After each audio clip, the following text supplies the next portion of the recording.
Hi guys, welcome back to the Rabbit Learning. Welcome back. In this section, we will explore a fascinating and powerful concept in Python, which is magic methods, also known as a Dunder methods, short for double underscore methods. A quick note before we start, I've included everything we are learning in this section in your course handbook. It's designed to help you revise precisely and effectively. Whether you are on a phone, offline, or preparing for an interview, keep it close. So, what are Dunder methods? Dunder methods are special methods in Python that start and end with double underscores, like double underscores init and str and len. These methods allow custom behavior for built-in Python functions and operators, and help with operator overloading, custom object construction, and more, and enable us to make our objects behave like built-in types. So, let's dive into some hands-on example.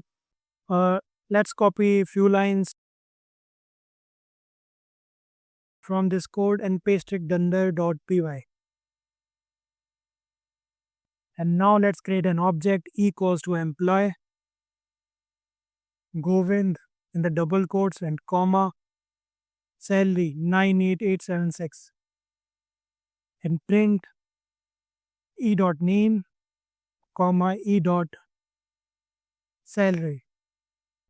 The init is the constructor that gets called automatically when we create an object. Now let's customize how your object is displayed.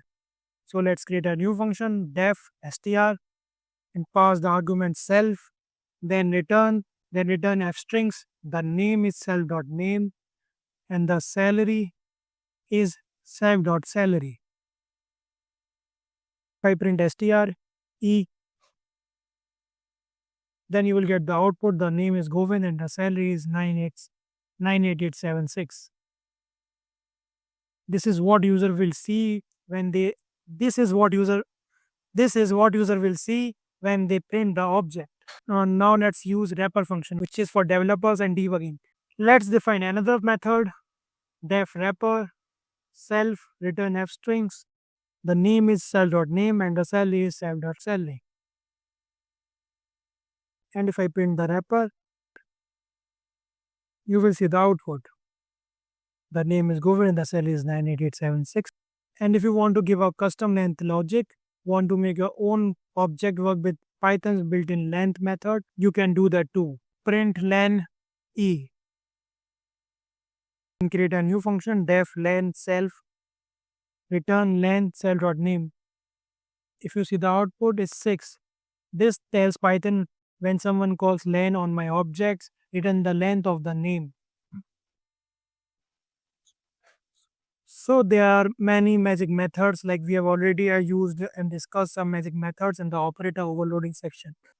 Add for addition, sub for subtraction, mul for multiplication. These allows you to define custom behavior for plus, minus, multiply, etc. when used with objects. All the major Dunder methods and examples we have covered are included in your Python OOP handbook.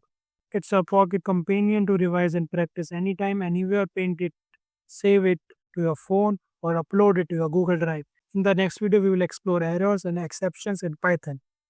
So, what they are, how to handle them, and how to write bug resistance code. See you there. Keep coding.